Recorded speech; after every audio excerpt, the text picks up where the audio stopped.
All right, so I'm going to talk specifically tonight about the WisBlock 4631, and there are several different versions of nodes that you can buy out in Heltech and different brands and things like that, right? Okay, so more importantly than anything else though, I'm going to try and give you an overview. I'm going to do everything in 20 minutes. So the first 180 seconds, we're going to just like bird's eye view what this device actually is.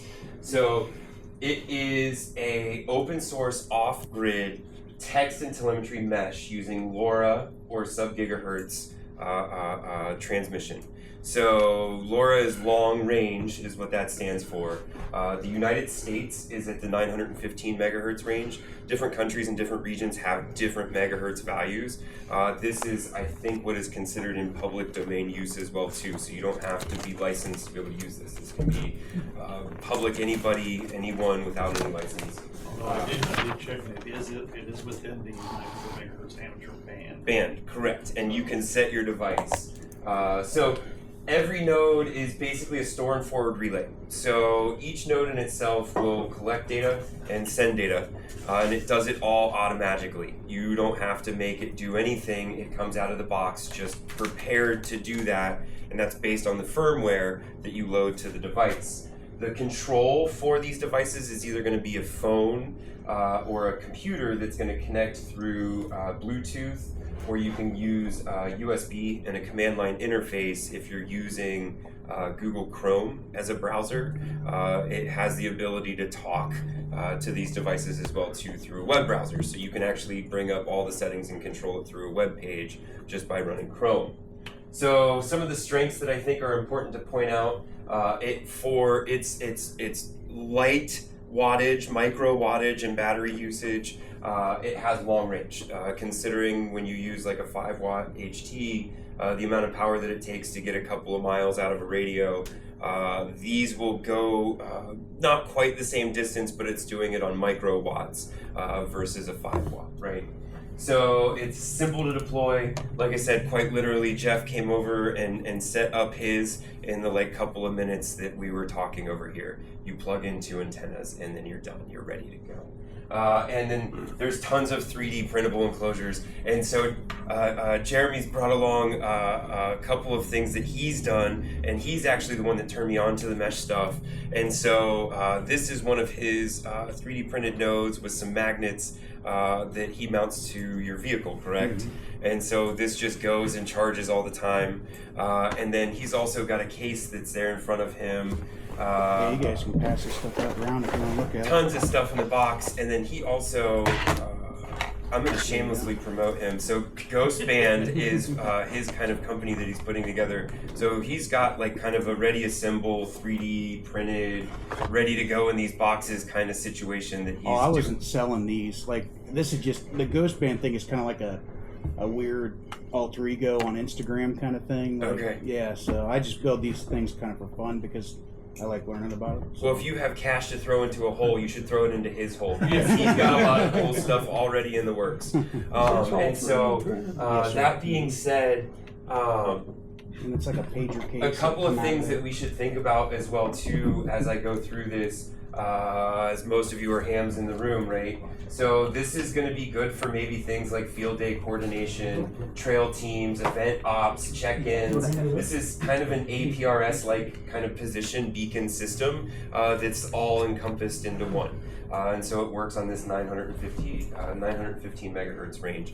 You can also, as a ham in the settings, change the frequency that you're transmitting on because we're within our regulated bands, and you can have your own operation. You just cannot do it in an encrypted fashion because as a ham we're not allowed to have anything encrypted unless you have that posted.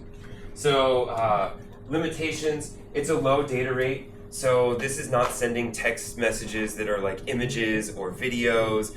This is like a old school tweet. You have so many characters, and then those characters are transmitted and retransmitted until they acknowledge that they've been received by whatever node that you're trying to reach. They are range dependent on your terrain and your antenna and height, right? This is always the name of the game. I feel like the higher you can get your node, the further you can reach. And so Jeff and I were chatting a little bit how cool I think it would be to get up onto the hill or close to the repeater, having like a solar node that's self-sustaining, that's up that high. I think would be an amazing way to put a router that would give a lot of reach in the local area. And then from a compliance standpoint, typically this is used on a license-free ISM band, and you have to follow whatever local regulations within the local community or local state or local country. But everything, like I said, that runs in the U.S. and if you guys buy equipment, you want to make sure that you're buying equipment that is in the 915 megahertz band. That's what we're looking for here. So you're seeing some of these pass around the room right here. This is the product that we're talking about today. You'll notice there's a little board that's already pressed onto this. That's actually what's running that LoRa firmware. And so this board that it's sitting on here has other ports that allow you to hook up like GPS or weather information. You can put in sensors for like tilt, and so it'll have like an access notification if it's like tilting left or right. So again, part of this board also has pinouts along the side that allow you to have other buttons or other functions that you can hook to this. And so you could feasibly hook some sort of relay to this and then control some other electronic device by sending messages to one of your nodes. Or you can have it set to perhaps like a security switch, and when a doorway opens and that switch releases, it sends a message to the rest of your node that a doorway has opened or something has happened, right? So again, it's really, the well is as deep as you are willing to go in terms of electronics. And so I'm not going to cover that today though. The ability is there. So it's a low-cost dev board, and typically these devices are going to be between like 20 and 45 bucks. They'll go up into the $100 range when you're buying a full, complete system. Sometimes the Lily Go phones are like, what, 80 bucks, I think, 75 bucks or something like that.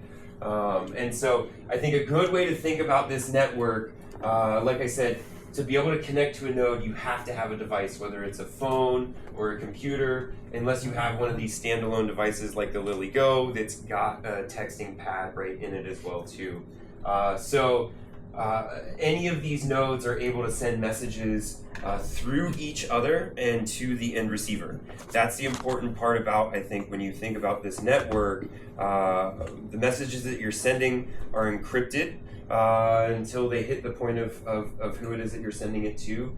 And each node in itself, you should think of as a group chat. So when you send a message to a node, anyone can see those group messages on said node. Go ahead, pile in, grab a seat. And so the other thing that you can do is set up to 8 channels per device. And at least on the WizBlock, I know you can set up to 8 channels. I don't know, it might be different on some of the other ones. Those separate channels, you can actually set an encrypted code on so that only the people that have access to that encrypted channel will in fact get those messages. So you can have private chat functionality out of these nodes, but in itself they function as a public group chat unless you change the settings to shut that down. Question. Answer. Again, the range is from node to node is... Sometimes a mile, sometimes 5 miles, Okay. depending upon how high you get or what antenna you're using. Does it have to be line of sight? It is certainly line of sight at 915 megahertz. It does not like to go through things very well, right? And so if you're in the gully of a terrain, it won't like to reach up out of that gully and around the corner of a mountaintop or something like that, right? This is all height-based. good. Is there any limitation on the antenna type or gain? So the biggest limitation is you want to keep the device as close to the antenna as possible. At the 915 megahertz, you have a ton of loss with feed line, and so really the name of the game is getting your node as close to the antenna and getting the antenna as far up in the air as you can. I was just going to say, so when we put ours together with just my sister, so her house is up on top of the hill by Ben Franklin. So I was basically every intersection, which is what I would do with Dad, every intersection I'd, hey, this is where I'm at. Well, I'll do the same thing with these. And what was interesting was at the bottom of the hill, like at National and Second, nothing. Once I got back to my house, which is over by Cedar Street, where KFC, but on the other end of Tuscaroras, we were getting through just fine. You know, so it was one of those, like you said, the line of sight is pretty important for, you know. And I think, again, the name of the game is the bigger that the network is locally, the less you're dependent on line of sight, right? So the more people that are using these or that have routers up or have these networks at a higher vantage point, the more reliable it is for everyone else that's involved in that network. So if you're going to stick one on top of the tower, you're going to need a weatherproof box to put it in. Probably mount the antenna right to the weatherproof box would be smart. I think another thing that is good to consider, and I don't know if you've run into this, typically you run a lithium battery, a rechargeable battery, and so you'd also want a weatherproof vent port on whatever box that you have it in, so it's able to breathe as it heats up and cools down, so that you don't have any spicy battery situations. I use those 18650s, and mine seem to do okay. Like I have an outside node that has a solar panel on it, and it's 20 foot up off of my garage, and it just lives there. I never connect to it or anything. I'm just adding to the mesh, just adding another node for other people to use, for messages to go through and things like that. And I would donate it if you guys want to put one on the tower. I would build one we could put up there, and it would be forever. It would just have to face south, obviously, for the solar panel. But it's maybe 10 inches by 10 inches total, you know, a cube that we can just mount to it. It comes with the U-bolts and everything, so it would I live in Etna. My brother here lives in Galena, and we can almost see each other. So that's how far I'm getting on my 915, just at 20 feet. So if we had something that high, I mean, I would imagine I would be able to see it in Etna as well. Yeah, and at night, the propagation is even better. I live over near RSU, and I can hit his at night, no problem. Really? Anybody. Oh, you can see a bunch over there. Yeah. Maybe Laverne, he lives over on Palmer. Okay. Yeah. So part number 2, putting it together in 240 seconds. It took a little bit longer than 180 seconds. I blame it on all of your questions. Don't ask me questions. People will spend too much time. So when you pull it apart, this is basically what you get in your box. This kit's going to come with a small antenna. The IPX cables, I don't know if you guys have ever messed with an IPX. The connector is super fiddly. It's very small. They're common on a lot of like computer parts and computer components. It takes like lining it up just right and then the right amount of pressure, and they like to bend. So this is really the worst, I think, part. All things considered, once you plug both of those antennas and the Bluetooth antenna and the 915 megahertz antenna in, you're basically ready to go.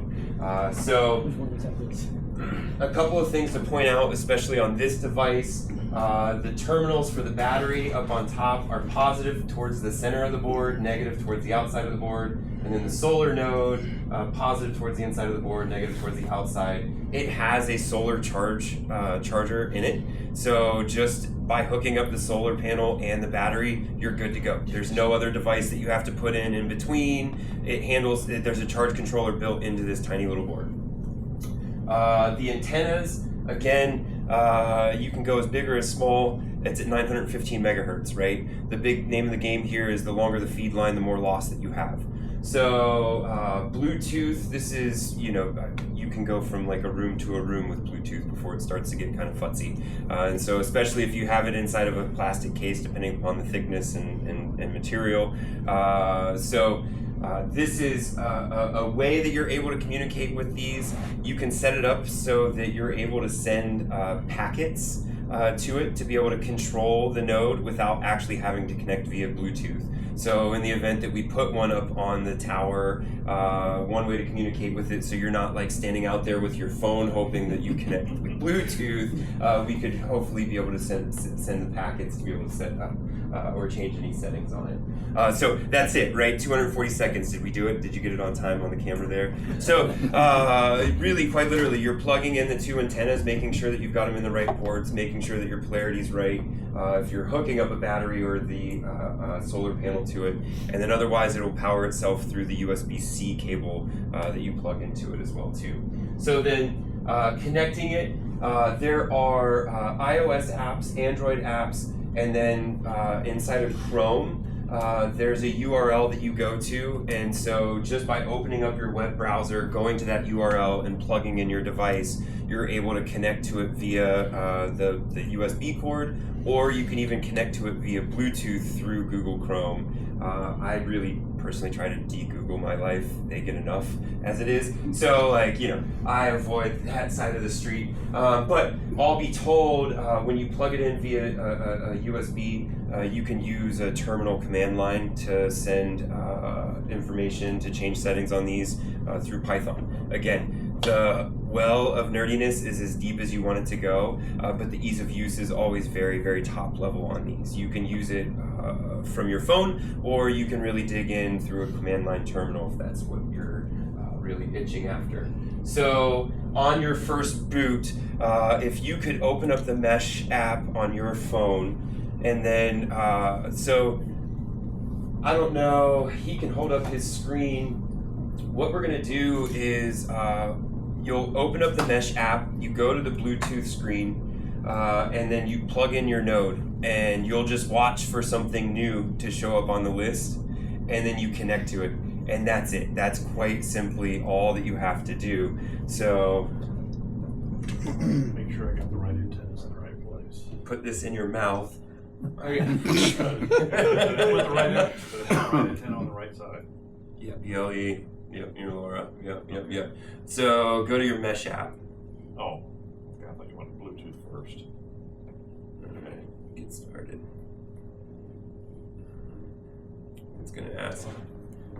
You don't have to send you notifications. Yes, you do, because it's gonna send you messages. Critical alerts. And then it's gonna ask, so you can set these up so that they allow location from your phone, so the GPS goes through this device. Again, from a privacy standpoint, you pick and choose your battle as you will.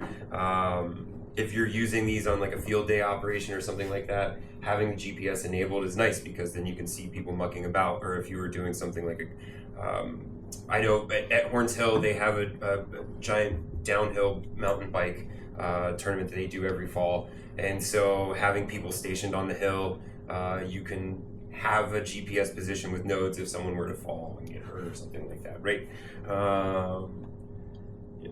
So the other part too is these are able to connect over the internet, and I think that kind of kills the joy out of like the shit hits the fan situation that these I think are really beneficial for in the event that like internet goes down or phone networks go down. It's not that you need your phone to have connectivity to that network, you just need your phone to have Bluetooth so that you can connect to the device. So your phone is still a valuable tool in the event that everything else goes down around you, or that there's no network connectivity or internet or something of that nature. So in the initial setup, I always opt to not turn on the MQTT option, which is the network connectivity.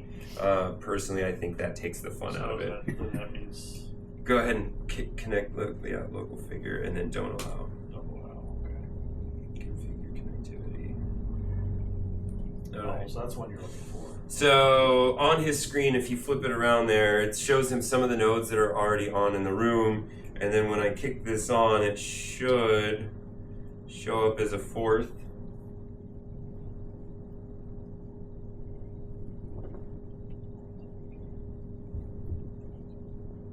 It's the best part, where nothing works the way that you want it to. So Right? one did just pop on. So now you'll hit that one that popped up.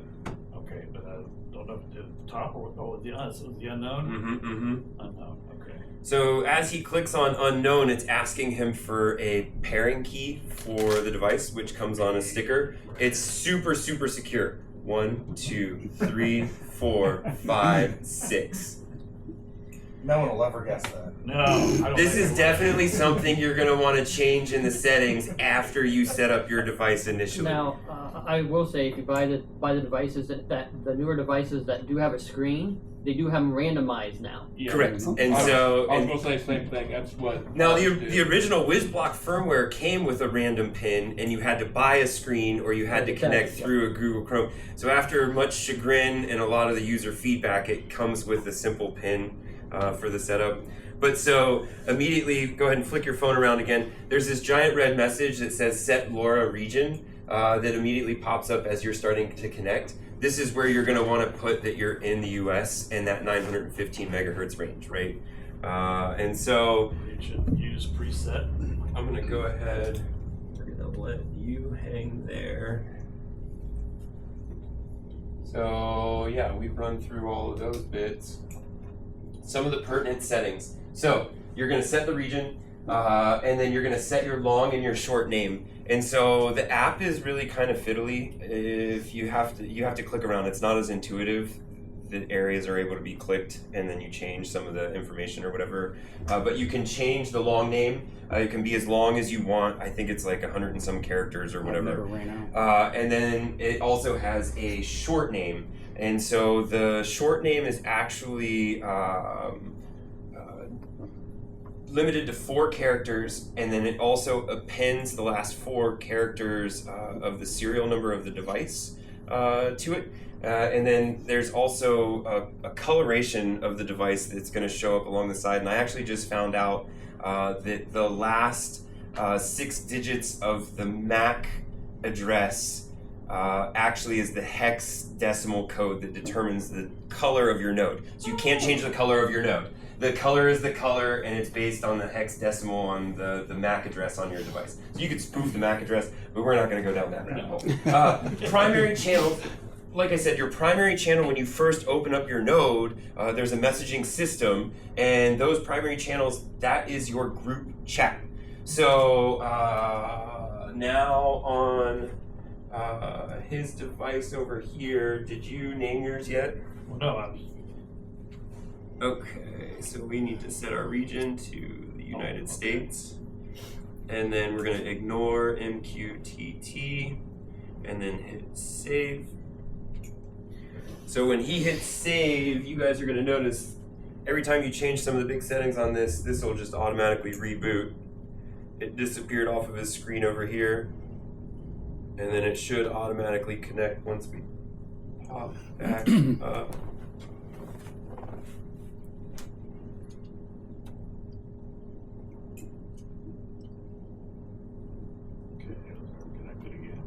And then it's gonna update its database. You already set the LoRa region, so that goes away. Perfect.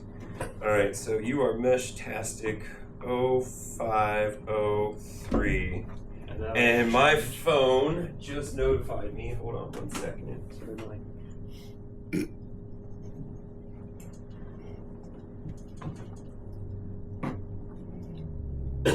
It just sent me a notification that his node was found. And this is him right here, 0503. 28 seconds ago.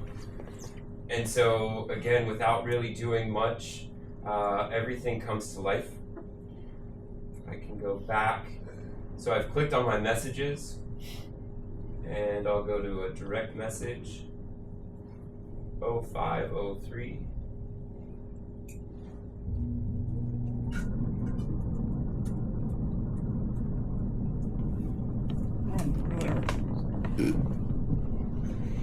You got it. Now, we'll see if your message comes through and you get a notification on your device there. New node has been discovered. So, what it's telling me is that it's a new public key. It recognizes it's a new node, and by him acknowledging the message, it will then pair the devices. It will share their key. It popped up, but I didn't touch it or anything. I don't know if I'm supposed to or not. So Don't be afraid to touch things. you want me to just? Yeah, that's me. here.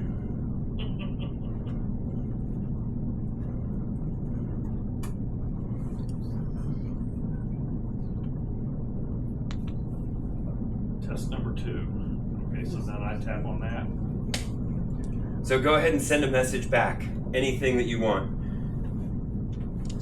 First time sending a text message ever, right? He doesn't have text messaging on his phone. Is that what I've gathered? That is true. This is the first, and it's on film. No pressure. This is your first. Test ack, and he left out a B. That's amazing. So immediately. Well, for acknowledge. Oh, acknowledge. Even better. Foot and mouth. So as you can see, it's immediate and responsive. We're sitting right across from each other. I could go like chuck a note across the street, and I'm sure that it would still work just fine. But within the 240 seconds that I promised, he plugged in, connected it with Bluetooth to his phone, and with really no super knowledge, we were able to get text messages going between my node and his node. So again, popping back over here, in the settings, you're going to want to set your long and your short name. And so I can hop back here. This is what you're going to see once you go inside of your app on your phone. I use an iPhone. And so underneath your LoRa, this is where you set your region. And I've turned off the ignore MQTT. That's the network. And then underneath of user, this is where I set my long name and my short name. And so all of the nodes that I've got inside of my network, I've given the DTB kind of a fix. And then I have different nodes that have different things based on where they're at, right? The long names. Yes? What is your long name? So the long name is what shows up on the screen. Yeah, but I mean, what do you name? Like, would you put your personal name in there? What's your long name? So my long name is my call sign. So the node that I carry around with me, I just made my long name KF8DTB. Are you 2380? And then I have the other nodes. GBO3, So my house GBS, node those guys. has the H prefix. What's And then the M is a mobile node. How do I and so find the like parent? I can like throw it in my kid's book bag, or I So can throw it in the car. you're or something trying to like that, connect right? to my And so devices. that's my third node. You would have so to connect you to can your make the own, long name whatever you and then want. our devices It's what the would- rest of the node network will see though. So whenever you name it, this is how you are identified. Okay, how about your short node? Or your short name? What do you use? So the short name, you can, again, you can only pick 4 characters, and that's what shows up inside of this little bubble over here. So I've chosen to use the DTB because it's the last 3 of my call sign. And so it's the Wild West. There's no rhyme or reason to it. You can kind of choose what you want. You'll see some really silly ones.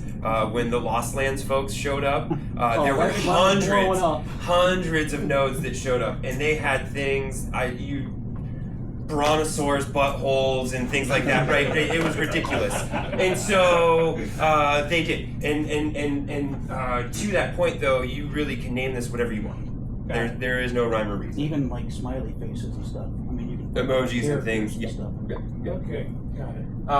And then, Interesting. as I was saying before, each of these nodes you can have up to 8 channels on. The primary channel counts as 1, so then you can get up to 7 other channels that you program in. Those channels you can set to be encrypted or non-encrypted. So if you click the setting in your device, I'm going to go back here. So underneath of the user details, there's this licensed operator checkbox.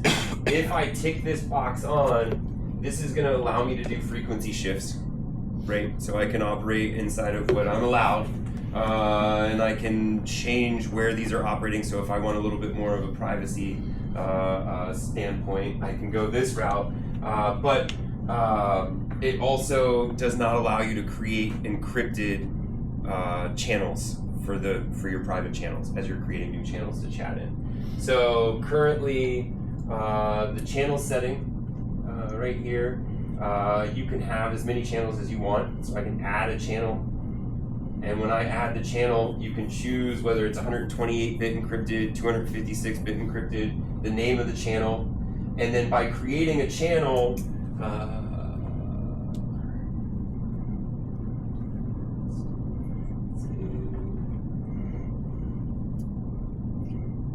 It's going to restart my node, I bet. So there's a share QR code function. And so that channel that I just created on my node that's a private channel, I can share this QR code or I can share that key with anyone that I want, and they have access to that private chat, right? And so this will work kind of, instead of a group chat being public on your node, only the people that have the keys to the castle are able to talk on these private channels. This does not function this way if you have yours set up for that ham operator use though. So like a private public key encryption. Correct, correct. And so,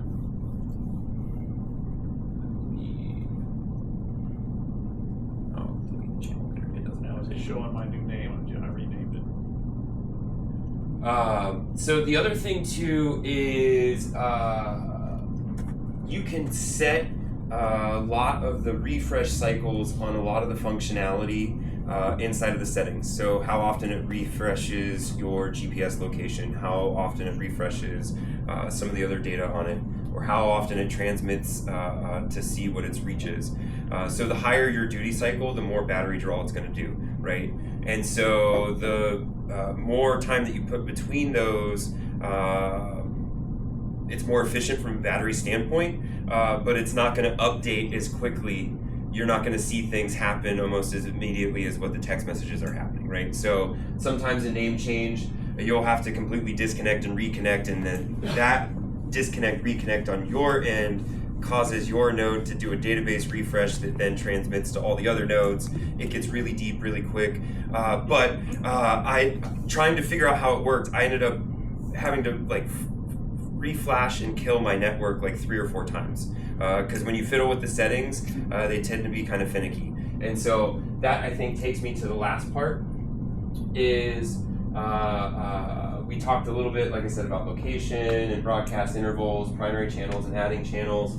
Firmware, if you go to the Meshtastic website that's at this QR code, it is a 3 options, super user-friendly way to be able to decide the device that you're using, the firmware version that you want, and then how you want to get it to the device. And so the rack whiz blocks are really nice in the sense that, sorry, you're going offline.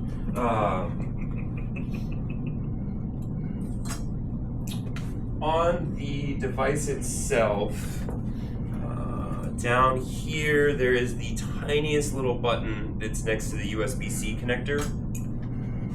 And so I can just plug this not into my computer because I don't have the dongle.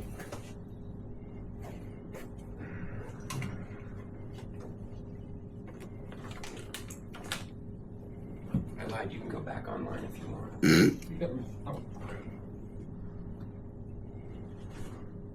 So when I plug this into my computer,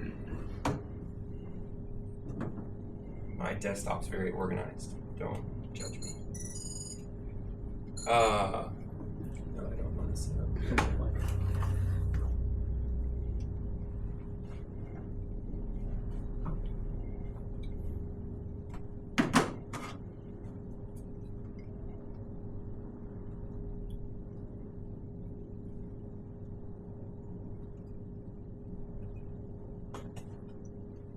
All right, so when I plugged it in, nothing happened other than it's telling me that it's charging down here.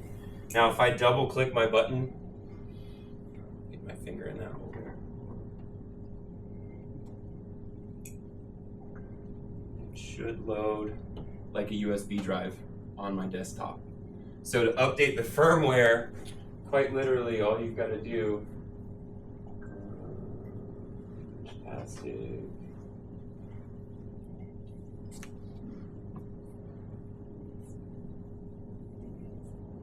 So these are the firmware files that you would get off of their website. All you have to do is drag that firmware file and plop it into that USB drive, and then it updates the firmware. That's it. There's no other programs, there's no other in-between, there's no fiddling with settings.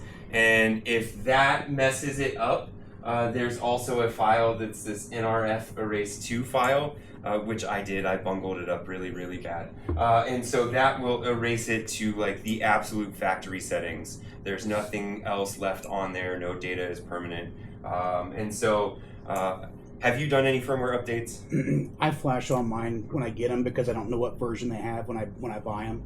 So I do it just when I get them automatically. Anyway, Have you updated one since you've run it? I have, yeah. Did it lose all of its information? Or It does. It loses your channel name. You have to go back in there and reset your United States. It does everything. You have to do everything like you just bought it again. Oh, wow. So, you know, again, I think having multiple nodes in a network allows you to keep those private channels, right? Because you can flash the firmware for one and then bring it back to all the channels and then update the next one and then the next one down the line and the next one down the line, right? So, again, it's this kind of like drag and drop ease of use from a firmware standpoint. Because this is open source, it is an ever-evolving landscape. And so much so, if you yourself feel so advantageous, you could go in and futz with the firmware and make adjustments yourself and flash your own firmware to the device just by following along on some of the GitHub and Discord stuff that they've got with Meshtastic. Or they screw it up and have to reset it again. Yeah, that's why they make the NRF2 race file, right? And so I put together an Amazon list of all the things that I've kind of acquired to get myself going. If anyone wanted to use or scan that QR code, and I think that's it, yeah. And so this is going to be like, you know, the Bluetooth dongle and the what Jeff's got here, some of the extra antennas. I also, my node, I put a, because it's plugged in now. Just kidding. So my uptime was over a week on the 4,000 milliamp hour battery that I've got in my little handheld node. And once this comes back to life,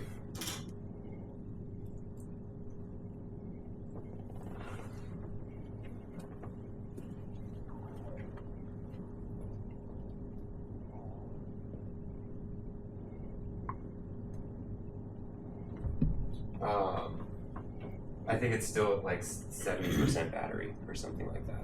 So after a week of uptime, I let it run for 2 weeks and 6 days, and it was down to like 34-ish%, something like that.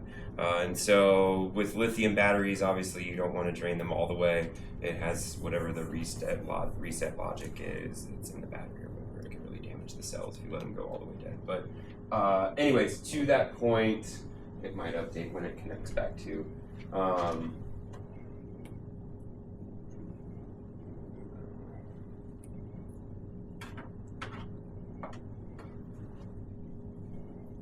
So yeah, anyone's heads roll off their shoulders. How far away, Super. can you talk to people in Mount Vernon? So again, it's based on how many nodes are in between. You can have up to, I think, 10 hops. 7 is really, I think, the max that you want to go. 3 is what they recommend default, I think, for not bungling up traffic for other nodes. There's not a huge network here. We're not a really dense city. I would say, yeah, you get it up high enough and have a couple in-betweens. I don't see why you couldn't hit Mount Vernon. What's the distance between you guys, you said? From Etna to Galena. I've done 2 hops at night, Indiana. Talked to a guy in Indiana. Which I'm watching my mesh node map. So here, actually, I thought that I had the settings set wrong and that it was connecting through the network, because it was showing things that were really far away, and I was like, "There's no way that my node is hitting stuff all the way in Virginia." So this is the node map that it's telling me that it's seeing. Clear down by Chattanooga, Denson, Ohio, up into Pennsylvania, down into West Virginia. Now I've tried sending messages to those nodes and they never really get acknowledged, and like you said, at night sometimes it's a little bit better. Yeah. As far as I know, I don't have mine set up to be connected to the network, and so some way, somehow, it's realizing that these nodes exist. I mean, it doesn't seem possible given the rain. If you're saying you're limited, is there something equivalent to linking over the internet like we have with, with repeaters? Do you think? So that my best guess is I'm probably close enough to one of the other nodes that is connected to the internet, and it's picking up some of these other. Even though I've set mine to ignore MQTT or whatever, I too find it physically hard to believe that I'm really realizing these nodes. Yeah, because right now I'm picking up one from Las Vegas. It is on the map. If you zoom out, you probably see the one in Las Vegas. But you can set your GPS location to your home, and it doesn't follow you around when you're carrying it. So I've had planes flying over, and people would just sit on airplanes and shoot messages out just to see who they can talk to. And you can talk to them from like one edge of Ohio to the other as they're flying over. Yeah. Because it's just line of sight to them. But their GPS is showing me that they're from Hawaii, and I'm like, okay, you're in a plane. There's no way I'm hitting Hawaii. So. Now this whole map thing is basically what mine is seeing. Correct. And so yours will just continue to build out as it realizes more nodes in the network. Now showing one all the way down here on 40, would that mean that somebody in the Well, he was run there. their own? Potentially. They've got their GPS set down. Who's 34 AO? Clearly they want to maintain privacy. Does it, on the list he sees, is that directly connected nodes, or is there information being passed that you start to see the whole network? That's I think that the nodes are sharing information based on the database that's built. Yeah. It's collecting that Makes information. sense. That's the only logical jump that I can make in my head. Yeah.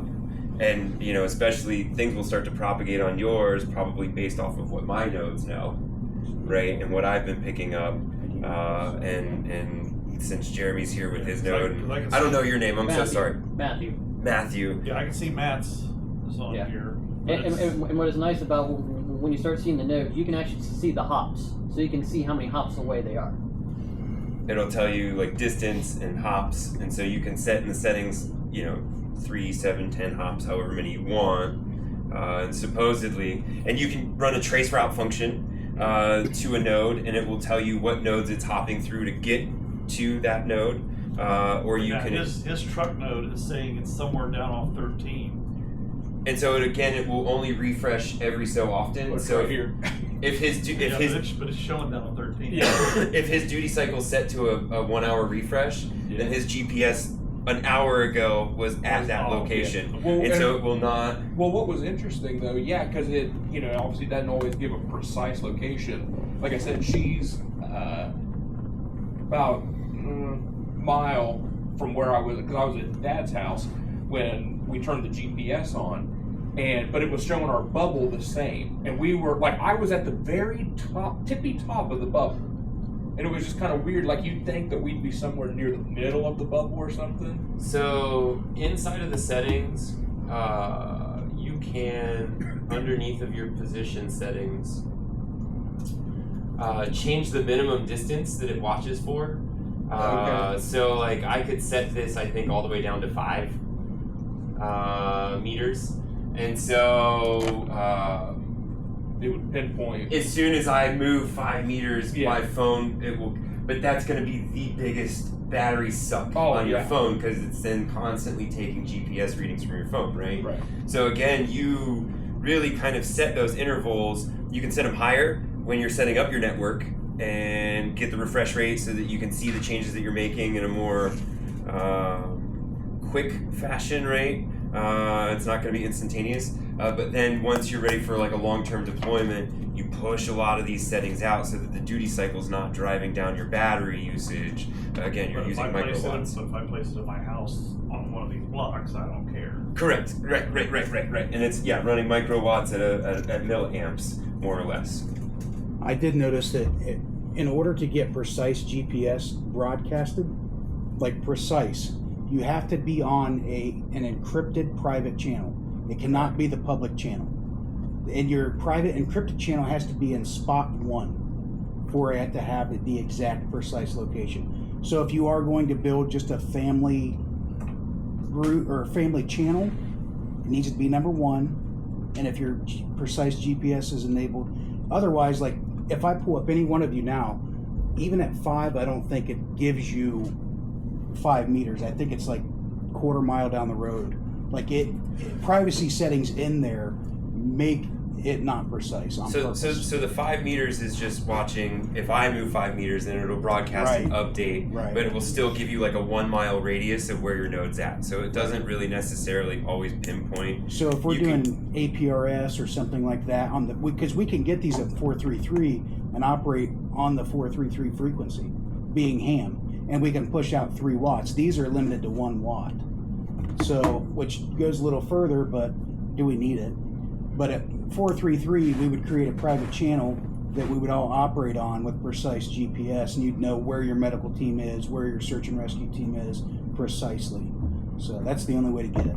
Does the provision some way to ID if you remove the 433? I don't understand what you mean. Well, I assume 433 would have to be some kind of an ID if you're going to use the ham. Right. Yeah. It'd so be in the frequency. When you tell the device that you're a licensed operator and then change it into a frequency, I don't know if I can make this a 433. I think you have to buy one that is in for that frequency. But you have to put your call sign to name the device at that point. And it will ID that. Yeah. Just talking about that, we actually did an exercise 2 years ago. At a bike race. Some of the guys in here had my nodes. We actually were on 443. We used a lower modified firmware, which allowed me to see almost in real time their GPS data. So. That's cool. That's super cool. Yeah, it's when you put it in. We've set it in our windows. You set it in your window in your truck. Set it in the windows, and you gave us the antenna for the top of the vehicle as well. Yeah. That's right. So you should have been running the program tonight as well. It was really what. Yeah. No, I think.